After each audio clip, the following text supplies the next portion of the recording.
Andrea, soy Pablo Herreros. Muchas gracias por recibirnos y gracias además porque espero que seas sensible, dado que eres una persona nueva en un partido antiguo, pero una persona nueva y seguramente con ganas de partido con historia. Claro, con historia. Bueno, en definitiva, a mí me pasó que estaba este verano tumbado en la playa, tranquilito, disfrutando de la vida y de las vacaciones, y de repente una noticia me sobrecogió. Vi que Ana Garrido, que era una de las principales denunciantes del caso Gürtel, estaba vendiendo sus cosas para irse a vivir fuera de su casa porque no podía pagar la hipoteca. Entonces me encogió el corazón, le doné dinero y le mandé un correo diciendo: Ana, tengo algo de experiencia en activismo, creo que a lo mejor podemos hacer cosas para que tu situación mejore y demás. Me vi con ella y del encuentro y de hablar con otros denunciantes de corrupción se me vino el alma a los pies y vi que tienen las vidas destrozadas porque los grandes partidos en general os habéis dedicado más a perseguirlos que a intentar perseguir a los corruptos. Entonces he propuesto una serie de medidas que, bueno, 164.000 personas apoyan, seguro que muchas más, pero estas son las firmas a las que hoy represento y creo que son medidas imprescindibles. Entonces me gustaría por tu parte contártelas muy brevemente y si te parecen razonables que os comprometáis con hechos concretos, no es vamos a tal, sino ver en cuáles de ellas y en algunas a lo mejor no estáis de acuerdo. En primero, protección de su intimidad. Casi todos ellos tienen en común que han recibido amenazas de muerte a las 3 de la mañana en su móvil desde números desconocidos. Es tan sencillo como que si se quisiera, se podía perseguir a esa persona así, pidiéndole a la compañía telefónica el número y se persigue a esa persona y se acaba la amenaza de muerte y se le da la vuelta como un boomerang. El amenazado pasa a ser el amenazador pasa a ser procesado. Protección de la defensa jurídica. En todos los casos, los corruptos se defienden con dinero público, en algunos no, en otros sí, pero hasta el propio Bárcenas fue en principio defendido con dinero público, aunque luego ya no. Y en todos los casos los denunciados ven sus vidas deshechas por procesos judiciales que ni siquiera les va la vida a ellos. Se defienden por defender nuestra dignidad. Ellos no piden nada para ellos mismos y lo que están viendo es sus vidas arruinadas. Fernando Urruticoechea, por denunciar una planta ilegal de basuras en Crevillente, de un anuncio de un ayuntamiento del PP, ha visto cómo le caía una querella de una demanda de 150.000 euros por derecho al honor.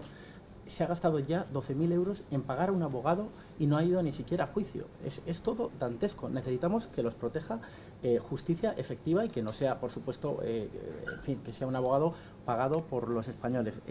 Protección física. En muchos de los casos, Fernando Urruticoechea, la propia Ana Garrido, han sido les han intentado echar de la carretera. Es sobrecogedor y no está pasando ayer, está pasando hoy. Estabilidad laboral.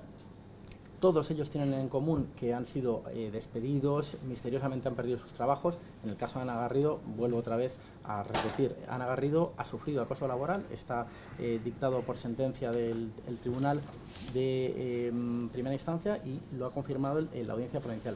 Pero en este caso el Ayuntamiento de Boadilla del Monte, el PP, sigue recurriendo con dinero de todos los españoles porque le parece más importante intentar ganar la partida contra una denunciante que ha demostrado con grabaciones que ha sido acosada de una manera repugnante por sus empleadores, que eran el ayuntamiento. Es decir, personas que están haciendo su trabajo y que denuncian que el dinero nuestro no está yendo a donde tiene que ir, están viendo sus vidas deshechas. Y por último, atención psicológica y médica, porque todos ellos ven cómo efectivamente ayer hablé con Fernando Urruticoechea, el pobrecillo, después de esta demanda de 150.000 euros, lleva 4 o 5 noches tomando pastillas, no pueden dormir por la noche, se me pone el corazón en la boca de pensar cuál es su situación. Entonces me gustaría, además del lógico, estamos con vosotros y el de verdad nos preocupa el tema, que digáis si os comprometéis con estas medidas, si os parecen razonables o cuáles vais a poner en marcha, porque al final hay dos cosas muy graves. Una, nuestros hijos no pueden crecer viendo que ser delincuente merece la pena, y en esta sociedad están creciendo viendo que ser delincuente merece la pena. Y segundo, como decía Sabina, queremos que ser valiente nos salga tan caro y que ser cobarde no valga la pena. Queremos un cambio porque os habéis cargado la sociedad, la gente honrada de los partidos políticos, que sois la mayoría, no estáis acogotando a los corruptos de vuestros propios partidos y os habéis cargado la credibilidad de la gente en la política para los próximos 20 años. Va a costar muchísimo que la gente, las personas españolas, vuelvan a pensar que los políticos merecen la pena, y lo necesitamos, porque os necesitamos para cambiar el mundo. Gracias. Muy bien. Hola Andrea, gracias por recibirnos. Soy Chema Arnedo. Desde hace casi 3 años que el gobierno de tu partido subió el IVA de la cultura del 8 al 21%. El IVA de la cultura no se ha subido, no existe IVA cultural. Bueno, el IVA aplicado... ¿Qué IVA tienen los libros? 4%, y las revistas pornográficas Bueno, pero ¿qué se consume No, más ¿qué IVA libros? tienen, ¿Qué se tienen consume las más? revistas pornográficas? No, pero pregunto, ¿qué No, se consume más en España? Tú preguntas, yo pregunto. ¿Qué IVA tienen las revistas Oiga, pornográficas? pero en España, ¿qué el se- 4% pero- también, pero- será cultura. Bueno, en fin. Es que si no es la Las posición, es pornográficas, decir, pero también las de historia. habéis No sé aplicado cuáles lees una tú. movida No que sé se ha cuáles lees tú, levantado pero las revistas de 50.000, historia- efectivamente, Ah, la vale. revista de Sí, historia, claro, el aquí cada uno 4%, puede los tener- libros el 4%, el teatro no es Los cultura museos, porque va el 21%, los los museos es cultura, la música en directo no es cultura. O sea, habéis decidido que unas cosas son cultura y otras no. Bien. Así es como creamos una sociedad. Decidiendo que unas cosas son cultura y otras son para ricos. ¿No? Cuando es una medida que no solo ha destruido 50.000 puestos de trabajo, sino que encima no ha funcionado. Y lo sabéis, tenéis los números. Es decir, si bajan las entradas, la asistencia a los teatros y a la música en directo un 20%, puedes subir el IVA lo que quieras, que no te salen los números. Es decir, estáis destruyendo la cultura, estáis destruyendo el futuro de este país. Bueno, pues, Gracias. Andrea, y tenéis las peticiones de no solo estas dos, sino pues el resto de peticiones para que podáis ver pues las propuestas que están en esas peticiones. Y evidentemente, pues, como te decía, tenéis a vuestra disposición los perfiles de respuesta para que podáis pues contar cuáles son vuestras propuestas respecto a todos estos temas. Nada más. No sé si... Perdón. A lo mejor A ver, querías comenta comentar tú. algo. No sé si quieres responder. Bueno, daros las gracias por vuestras propuestas. Como decía, la mayoría de ellas las incorporamos y hay algunas que las hemos incorporado en el programa electoral y lo podréis ver en los próximos días en la publicación que vamos a hacer de nuestro programa electoral y daros las gracias. No te pronuncias en concreto, ¿no? Con ninguna de las medidas que te hemos pedido. Rápida. ¿Ley de dependencia qué vais a hacer con ello? ¿Vais a mejorarla? Bueno, evidentemente, pero es que además de solo ello, Yo creo que primero fíjate, debería contestar a las dos personas que le gustan la oportunidad, ¿no? pues estamos diciendo que estamos presentando el programa electoral. Yo ya he dicho que la medida que nos ha propuesto él ya la incluimos en nuestro Sí, vais a programa proteger a los electoral, pero denunciantes. es que además, no solo esto, la medida que nos propones la incluimos, pues que aparte de esto, todas las cosas que tú me estabas comentando, y además yo soy abogada, ya no solo esa protección, es la protección que tiene cualquier denunciante. Y estoy pensando, por ejemplo, en las víctimas de la violencia de género. También tienen que tener protección. Entonces, los casos que tú me estás comentando, no creo que sean generalizados en general, pero de todas maneras, te digo, la medida concreta que tú nos pones está en el programa electoral. La protección de todas esas personas que denuncien es un derecho garantizado en un Estado de Derecho como es España. Lo que decías de luchar contra la corrupción, evidentemente que es una lacra y es una lacra que además padecemos aquellos que nos dedicamos, y te lo puedo asegurar, y además yo que vengo de Cataluña, que me afilié al Partido Popular de Cataluña para defender una cosa muy concreta, nos repulsa y nos repugna y hacemos todo para erradicarla. Y de hecho el paquete de medidas que se ha aprobado ya en esa legislatura endurece el Código Penal para que aquellos que han venido a la política a servirse lo acaben pagando y devolviendo además todo euro público que se han llevado. Y ahí está la Oficina de Devolución de Activos Públicos de Corrupción, que nosotros además llevamos en el programa electoral, que se van a rendir cuentas frente al Congreso de los Diputados, se van a rendir cuentas para saber de en qué se llevó y cómo se ha revertido justamente ese daño económico que se ha llevado a cabo, ¿no? Por lo tanto, lo que estamos trabajando, estamos además llevando medidas para que no se vuelva a producir en el futuro, que eso sea cosa del pasado y los casos. Ahora, también digo una cosa, no generalicemos de que toda la clase política en España, de que España es un país bananero en el que solo haya corrupción. Es decir, yo creo que hay casos concretos que hay que erradicar, evidentemente. No puedo estar más de acuerdo contigo que si eso ha lastrado y si eso justamente ha creado desconfianza en los ciudadanos, me preocupa y me preocupa muchísimo y lucho para ello, ¿no?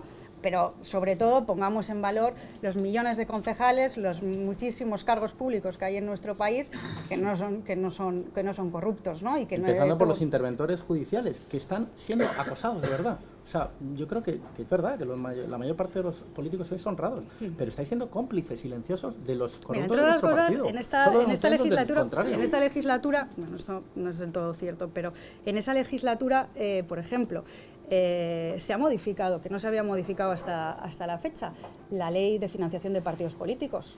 Muy importante, para que se sepa los dineros de quién no se pueda, entre otras cosas, hacer donaciones personas jurídicas, empresas a partidos políticos. En el Partido Popular, en el gobierno no ha estado parado en la lucha contra la corrupción, o en la materia, por ejemplo, de juicios, hemos reducido justamente todos esos macroprocesos, porque yo entiendo que da una sensación de desamparo que veamos los casos de corrupción y que no se juzguen nunca, ¿no?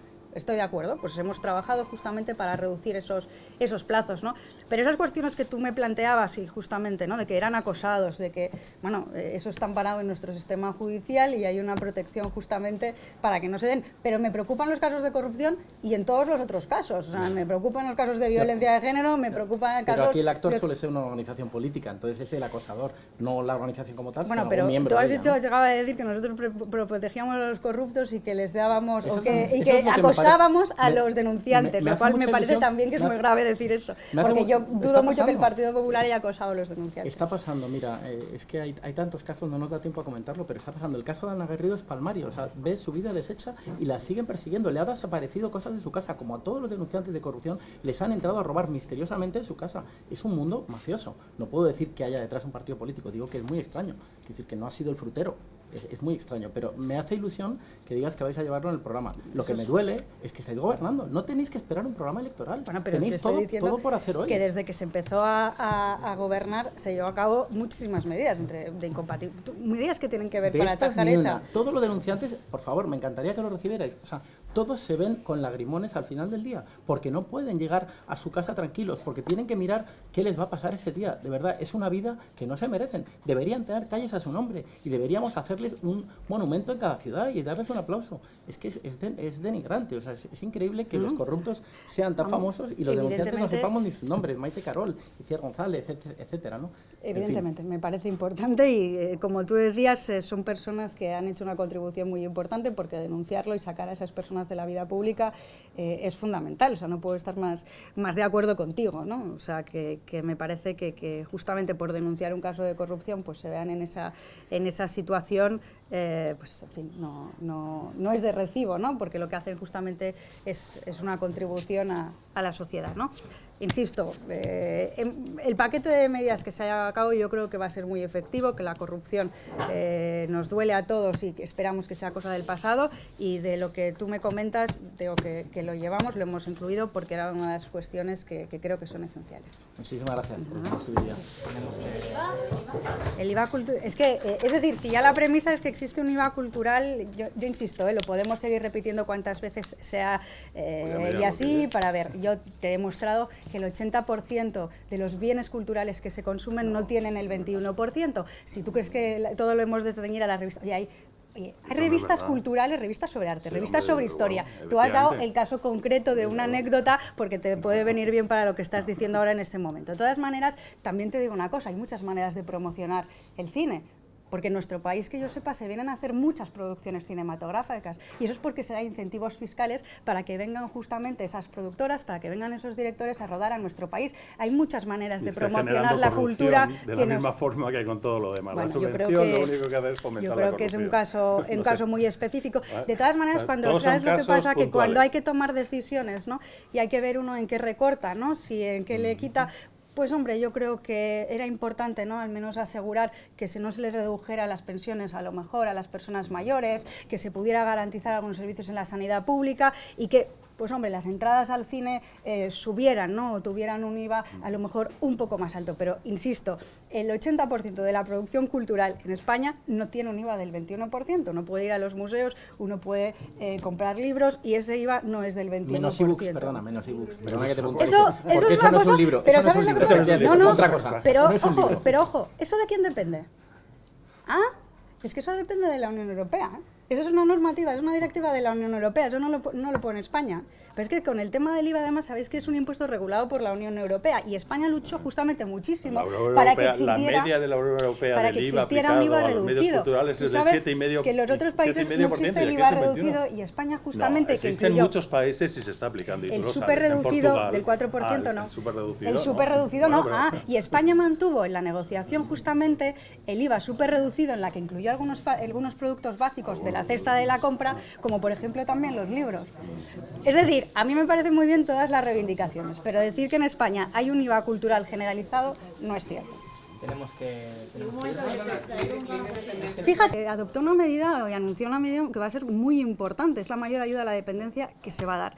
Se prometió, lo dijo, el compromiso del presidente es que va a haber un cheque a la dependencia en el IRPF, de tal manera que cada persona dependiente va a recibir en su IRPF 100 euros al mes, 1.200 euros anuales. La persona dependiente, ya no estamos hablando de núcleos familiares, como tú sabes hasta ahora, se daba la persona que vivía con descendientes, la medida que se introdujo ya en el IRPF, ¿no? Por lo tanto, nos parece que es la mayor ayuda a la dependencia, porque se le va a dar ese dinero a la persona dependiente mediante los cheques en su declaración de la renta. ¿Y los cuidadores y excuidadores? No, y sobre esa materia, bueno, sabéis que en materia de dependencia lo primero y lo que se tuvo que hacer justamente es la reorganización de cómo estaba funcionando y ver las disfunciones que tenía, y seguimos trabajando para que se pueda ampliar esas ayudas. Evidentemente, en la medida de que haya recuperación, en la medida de que se revierta esa tendencia, nosotros le ayudaremos. Y en materia además de cuidadores, si no me equivoco, también vamos a anunciar alguna propuesta en el programa. Pero quedaros con no creo que es importante, que es la medida de la introducción de ese cheque en el IRPF. Es un cambio muy importante.